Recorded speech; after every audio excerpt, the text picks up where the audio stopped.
Shalom. And today I wanted to speak about last week's Haftorah or Haftarah. And it's actually one of about 10 or 12 Sabbaths, Shabbatot, that the Shabbat, the Sabbath, is named after the supplemental prophetic reading, the Haftorah, and it is not the name of the Torah portion of that week. It's actually kind of interesting that the seasonality of the destruction of the temple, Tisha B'Av, the 9th of Av, the one and only temple in Jerusalem in the year 586 BCE, you have the 3 weeks before the destruction of the temple.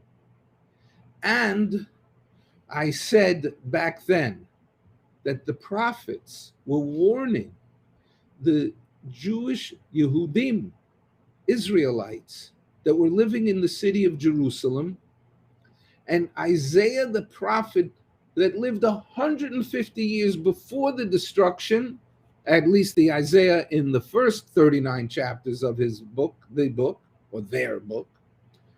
I say there because from chapter 40 on is all the 7 weeks of comfort that we're going to read. But let me give you the prelude.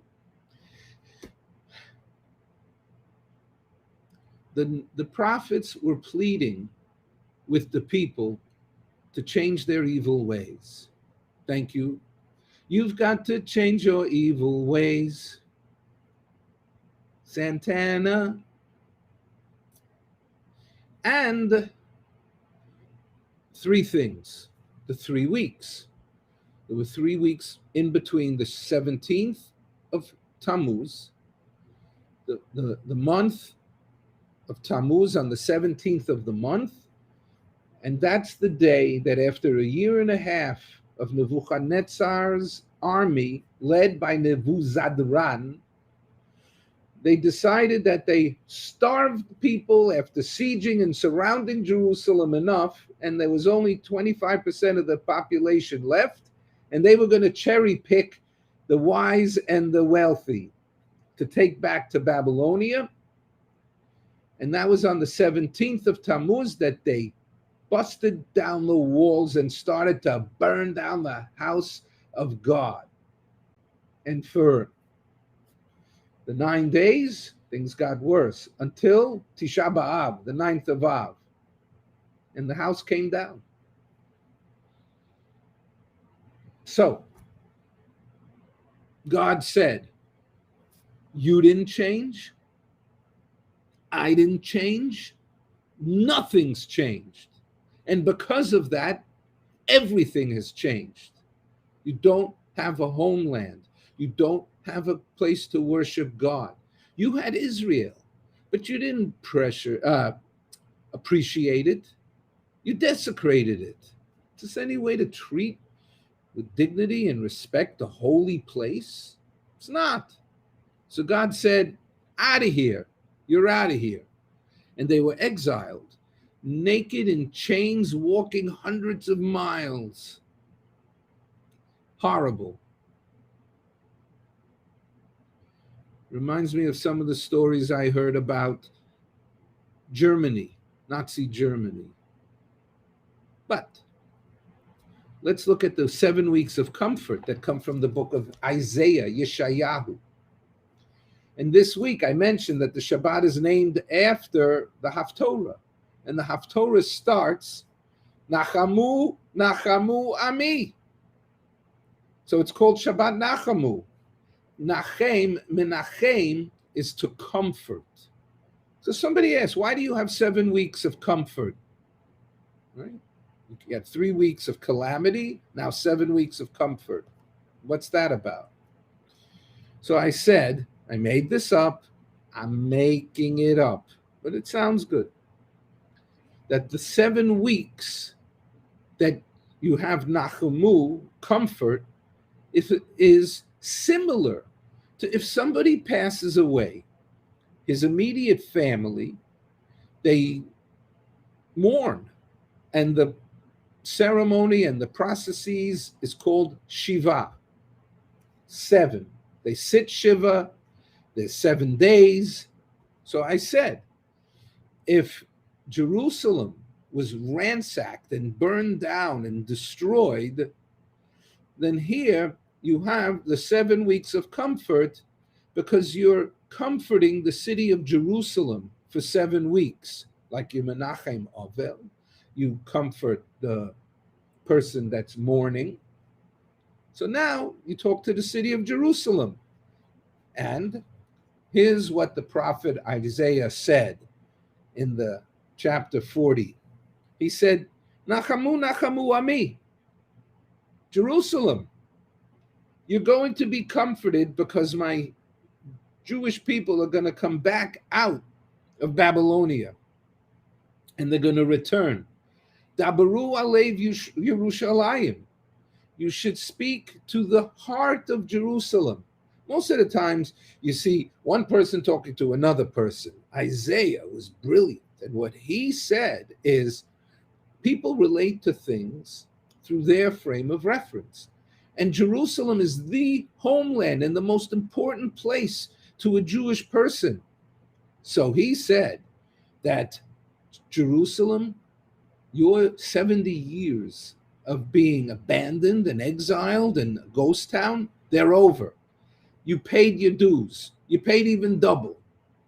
And let's comfort them, the people that are in Babylonia, by explaining to them that you're going to be going back and the journey is not going to be hilly and it's not going to be hills and valleys and difficult to climb up and walk down.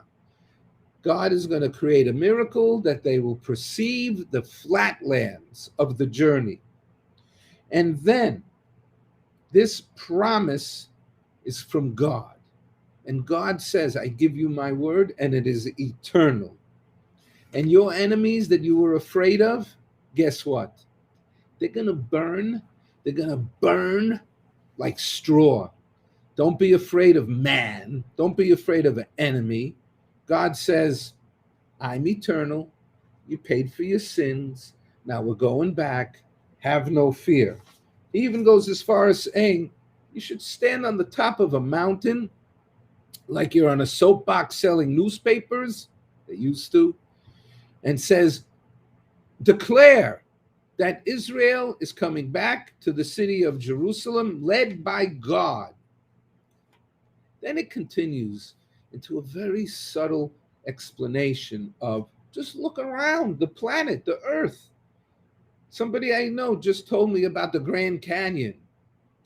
She said it was exceptional. It was beautiful. You had animals. You had all different kind of greenery and birds and the whole idea was, who could have put all of this together? None other than a God, a force, an energy of creativity. Not idols, not statuettes. God is saying, doesn't make sense. How do you get that beautiful world from a silver idol? Hello, hello, hello, 3 times in verse 21, that there is an understanding of the creation of the earth, and that God is saying, or Isaiah is saying, that God is unique and none other. Don't have any fears. And we say the blessing 6 times, well, not 6 times, but 18 times a week. Hanosein la yo'ef koach. That if you're weary, you can get recharge of your batteries from God. And then the Haftorah is finished. And it says, Se'u marom einechem, look up and see who created this whole place. Who put this all together? And the answer is, with great power, that it is God, the Mighty One. So this is words of encouragement by Yeshayahu, Isaiah, that even though you're going to live through hell, however, you're going to come out of it. and you're going to come out of it better than ever.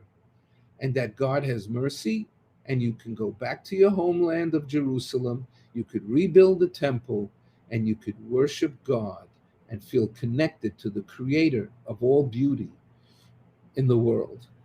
Shavua Tov. I hope you enjoyed the explanation of last week's Haftorah from the book of Isaiah. Shabbat Nachamu.